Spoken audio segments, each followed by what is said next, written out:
ደብረ ዘይት ደብረ ዘይት ማለት የዘይት ተራራ ማለትም በወይራ ዛፍ የተሞላ በእስራኤል ውስጥ የሚገኝ ተራራ ሲሆን ይኸው ጌታችን እና አምላካችን መድኃኒታችን ኢየሱስ ክርስቶስ ቀን ውሎውን ሲያስተምር ውሎ የሚያድርበት ተራራ ነው።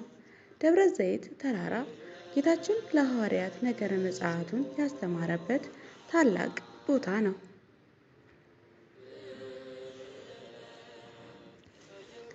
ሰላም ክርስቶስ ከኔም ከእናንተ ጋር ይሁን። ውድና የተከበራችሁ የቤተ ጽጌ ሚዲያ ቻናል ቤተሰቦች እንዴት አላችሁ? እንዴት ከረማችሁ? በያላችሁበት ሰላማችሁ ይብዛልኝ ያልኩኝ እንኳን ለዐቢይ ጾም አጋማሽ ደብረ ዘይት በሰላም አደረሳችሁ። በዛሬው ቪዲዮአችን ስለ ደብረ ዘይት በጥቂቱ ከማውቀው የማካፈላችሁ ይሆናል። እስከ መጨረሻው አብራችሁን ቆዩ። ላይክ፣ ሰብስክራይብ ማድረጋችሁን እንዳትዘነጉ።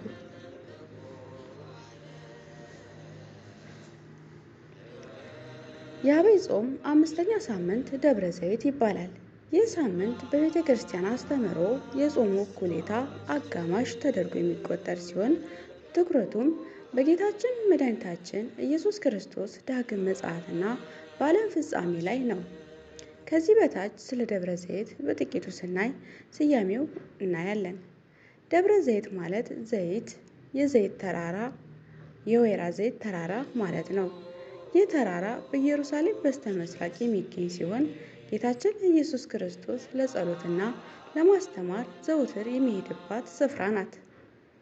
ሳምንቱ በዚህ ስም የተሰየመው ጌታ በዚህ ተራራ ላይ ሆኖ ስለ ዓለም ፍጻሜና ስለ ዳግም ምጽአቱ ያስተማረበት ትምህርትን ለማሰብ ነው።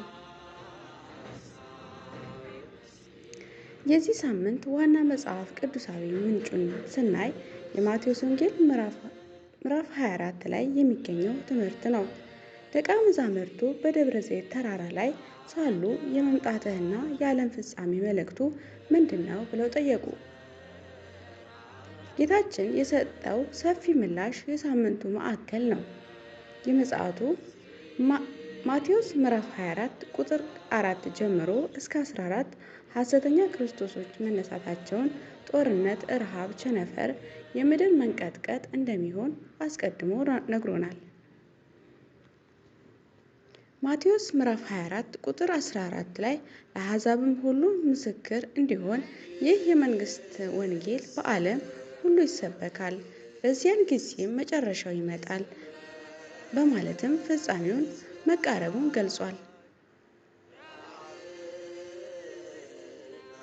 የጌታ ዳግም ምጽአት ደብረ ዘይት ጌታችን በመጀመሪያ ምጽአቱ በትሕትና እንደመጣ ሳይሆን በሁለተኛው ምጽአቱ በታላቅ ኃይልና በቅዱሳን መላእክት ታጅቦ ለፍርድ እንደሚመጣ የምናስብበት ነው። የሰው ልጅ መልእክት በሰማይ ይታያል። የሰው ልጅም በሰማይ ደመና በኃይልና በብዙ ክብር ሲመጣ ያዩታል። ማቴዎስ ምዕራፍ 24 ቁጥር 30 ላይ። የደብረ ዘይት ሳምንት ትልቁ መልእክት ትጉና ጸልዩ የሚል ነው። ጌታ የሚመጣበትን ቀንና ሰዓት ማንም እንደማያውቅም በመግለጽ ምዕመናን በንስሐ በበጎ ምግባር ጸንተው እንዲቆዩ ያስተምረናል። የማቴዎስ ወንጌል ምዕራፍ 24 ቁጥር 37 ጀምሮ እስከ ቁጥር 39 በኖህ ዘመን ሰዎች ሳይዘጋጁ ድንገት ጥፋት እንደመጣባቸው የሰው ልጅ መምጠቼ እንዲሁም እንደሚሆን ያስጠነቅቃል። ማቴዎስ ምዕራፍ 24 ቁጥር 45 ላይ ጌታው ሲመጣ ስራውን ሲያከናውን የሚያገኘው ባሪያ ብፁዕ እንደሆነ ይገልጻል። የጾሙ እኩሌታ ትርጉም ደብረ ዘይት በጾሙ አጋማሽ ላይ መሆኑ ሁለት ትርጉም አለው። ብርታት መስጠት ያለፉት 4 ሳምንታት በጾም የደከመ ምዕመናን የቀሩትን ሳምንት በብርታት እንዲጨርስ ማበረታቻ ነው። የፍርድ ማሳሰቢያ በጾም ወቅትም ራሳችንን ስንመረምር መጨረሻ ላይ በእግዚአብሔር ፊት ለፍርድ እንደምንቆም እንድናስብ ያደርገናል።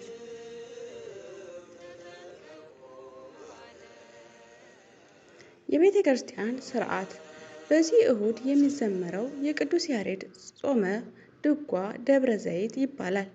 መዝሙሩም ኢየሱስ ምጽአ ደብረ ዘይት ኢየሱስ ወደ ደብረ ዘይት ተራራ ወጣ እያለ የጌታን ትምህርት ክብሩን ይዘክራል።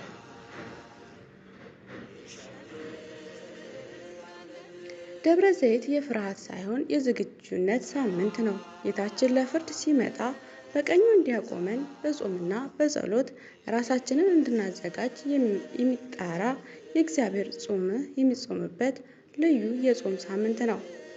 ስለተከታተላችሁኝ፣ ስላዳመጣችሁኝ ከልብ አመሰግናለሁ። መልካም ጾም ይሁንላችሁ። ሳምንት በሌላ ቪዲዮ እስከምንገናኝ ቸርን ሰንብት።